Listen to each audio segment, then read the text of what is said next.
So I have with me Mr. Ivar Bjornson. Is that right? Yes, absolutely. Yeah. How are you? Excellent. Having a great day in London. How are you? I'm phenomenal. Having an average day in London, I have to say.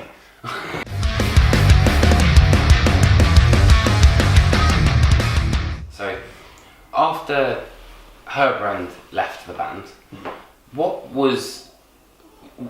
kind of happened, really? He'd been part of the band since 2003. So there's no way we were going to start involving like a new keyboard player before actually finished. This sounds like a bit of an old couple thing, which it is, I guess. Yeah.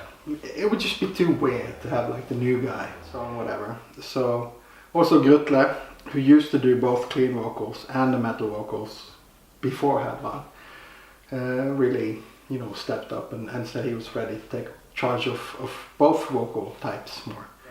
So Herbrand does his last gig on December 16th. There's this local band called Seven Impale opening up. Excellent prog band from Bergen, very young guys. And we're just standing there watching the keyboard player going like, oh, wow, we need one of those guys. Our next keyboard player is going to be like that, because he was headbanging, playing the mellotron, organ, just the guy might be 25, but he's still in the 70s. Yeah. Made of tweed. Totally. So after the gig we asked, could you be like one of our go-to guys if we can't find a new guy? Mm-hmm. And he's like, actually, our singer is leaving for the opera school in Denmark, so I'm looking for a new band. And we're like, seriously? That was 16 minutes. After having like 16 minutes on the clock. Now he's here. All the keyboards, all the organs, most of the clean vocals, because Grutte got so excited about doing more of them that he had to keep doing it. The record is called E, and obviously the album artwork kind of is manifold. So I know there are many different definitions of it, let's say. So I think one is to do with a horse, one is obviously the E of Enslaved, everything like that. So what's the biggest interpretation for you?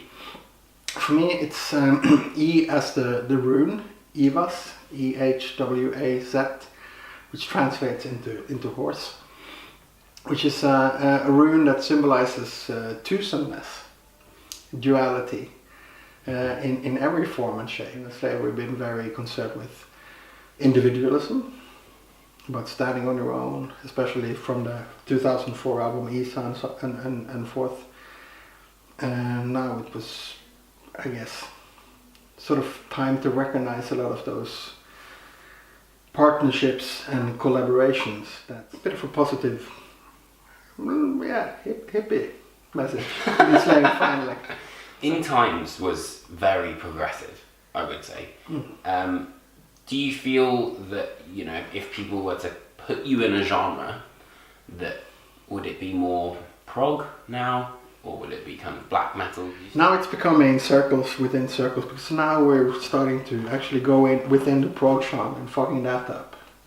Because I think we've been, our progressive tendencies have been recognized by some, but also rejected by a lot because of exactly those vocals. And my prediction is that now we're sort of elbowing ourselves into the prog world and saying that these can also be part of a progressive sound.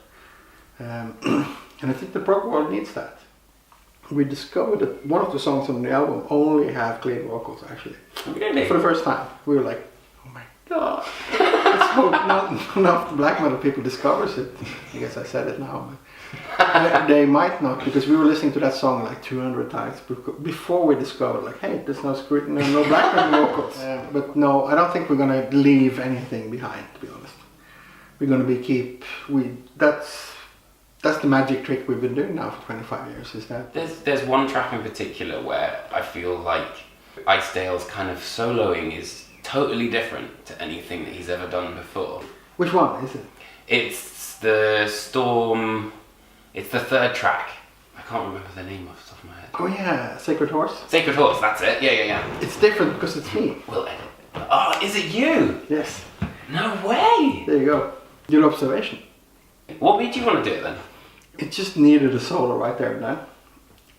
I don't have those like lead guitarist skills, but I used whatever skills I had to try and make that solo that I want to have there. I also feel like there's a a big sense of kind of like an earthiness to the album. I think it is, because it's got a relaxed vibe in all that the urgency, you know, that we describe now with schedules and logistics, and that's why I'm so happy with the album. Instead of letting that be part of the stress of everyday life and us doing different things, the album has really become sort of the soundtrack of us being quite rooted actually and finding back together. I guess the whole schism of Halbrand leaving the band. So what about Truz? Is that, have I said that right? Yeah. So what was his involvement with the artwork? Because I know he's almost like the sixth member of Enslaved. Definitely. Now I would say he is the sixth member. Normally he would bring his sketchbook. We would take a full day in Bergen. He'd be like sort of, you know, the guy in the courtroom that makes the notes. But he'll make that into geometrical shapes or mythological symbols or whatever. This time he surprised us. We started talking, and like 10 minutes into the discussion he just flips open his sketchbook and he's got the front cover ready. We're like... That was pretty much what we're going to say in the next 3 hours. He wanted to take a chance because he really felt that he understood the visual representation of what we were talking about. Normally what we would do is just talk and trying to understand the big picture, and then he would work out the details later. This time he had a big picture, so we worked very intensely on details instead. Wow. Well, thank you very much for having a chat. Thank you so much for the chat. Very nice.